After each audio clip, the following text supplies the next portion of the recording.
अखिलेश जी कानपुर से। राधे राधे महाराज जी सतयुग में 10,000 वर्ष ब्रह्मचर्य से रहकर दाहिने पैर के बल अंगूठे पर खड़े होकर दोनों हाथ उठाकर मंत्र जप करने से जो फल मिलता था, वही कलयुग में केवल 24 घंटे नाम कीर्तन से उसी फल की प्राप्ति होती है। महाराज जी 24 घंटे किस विधि से जप करें कि उसी फल की प्राप्ति हो? कृपया विधि और निषेध का वर्णन करें। अगर एक दिन के लिए आप ऐसा नियम ले लें कि प्रातःकालीन 4 से लेकर प्रातःकालीन 4 अगले दिन तक बिना कुछ खाए हुए वो 10,000 वर्ष तपस्या करे, तुम 24 घंटे कर लो नाम जप या नाम कीर्तन, तो जो 10,000 वर्ष का वो फल 24 घंटे। कलयुग का बहुत बड़ा प्रताप है, पर कलयुग में मन नहीं लगता। सबसे बड़ी समस्या ये है कि सतयुग आदि में मन बड़ा वो मतलब इतना मन को साधे हुए लोग थे कि कहीं भी मन से भी कोई पाप ना हो जाए। अपना तो अगर मन छोड़ दो तो पाप ही करता रहता है, और मानसिक पाप का भी दंड दिया जाता था। ये तो कलयुग की कृपा कहो कि कल करे एक पुनीत प्रतापा, मानस पुण्य होए नहीं पापा। मानसिक पाप का दंड नहीं मिलता, नहीं और युगों में मानसिक पाप का भी दंड मिलता था। बड़ा सावधानी का प्रसंग है। भगवान परशुराम जी की माता रेणुका जी जब नग्न जी की संध्या का जल लेने के लिए गंगा जी के समीप गई, वहां देखा एक गंधर्व अप्सरा के साथ विलास कर रहा था। बस देखती रह गई।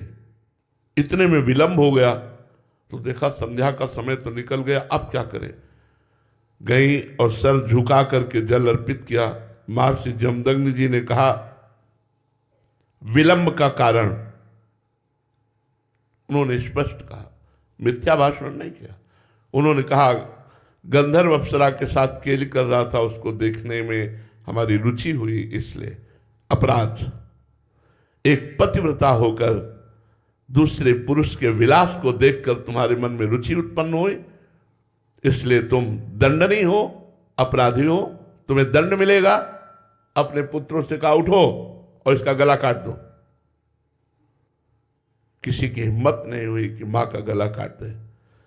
थोड़ी देर में देखा परम ब्रह्मचारी भगवत स्वरूप भगवान परशुराम जी फरसा लिए उपस्थित हुए, हर समय अस्त्र रखते थे।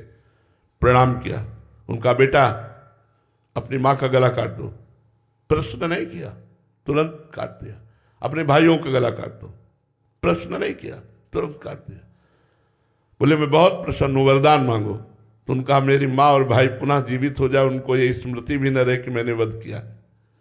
सोचो, केवल गंधर्व और अप्सरा की केली को देखने का दंड दिया कि गला कटवा दिया। आज यहाँ क्या हालत है। भारत है ये धर्म भूमि है, ये ऋषियों की भूमि है। तो कलयुग में मन को समाहित करना बड़ा कठिन है। 24 घंटे मन को एक मंत्र में लगाना, एक नाम में लगाना। हम तो कहते हैं प्रयास करके देखो, बहुत अच्छी बात है। 24 घंटे न सही 10 घंटे तो लगेगा, आप लगा के देखो। प्रातःकालीन 4 बजे से अनुष्ठान लो। एक दिन भोजन नहीं पाएगा, जल नहीं पिएगा तो कोई मरेगा नहीं। 24 घंटे आज प्रातःकालीन 4 बजे से कल प्रातःकालीन 4 बजे तक मंत्रानुष्ठान। लघु शंका कराए, आचमन किया, पवित्र होकर फिर बैठ गए और जब करके देखो, आतंक मचा देगा। मन बड़ा बदमाश है, बड़ा बदमाश है। एक क्षण में नजारे कहां से कहां ले जाता है। कलयुग में ये सुविधा तो है, लेकिन है बहुत कठिन। मन बड़ा पवित्र है, इसलिए भगवान में नहीं लगता। पूरा जीवन हो गया यार संभालते हुए, फिर भी जरा सा चूक करो तो भगवान का विस्मरण कर बैठता है। संसार के किसी भी दृश्य में राजी हो जाता है। बड़ा विचित्र है। हम तो इसीलिए कहते हैं कि नाम जप करो, अपने कर्तव्य का पालन करो, क्योंकि साधना करके भगवत प्राप्ति करना बहुत कठिन है। वो हम सब लोग देख रहे हैं, अपने लोग देख रहे हैं। आप उचित धर्म पूर्वक विषयों का सेवन करो, नाम जप करो, अपने कर्तव्य का पालन करो, इसी से भगवान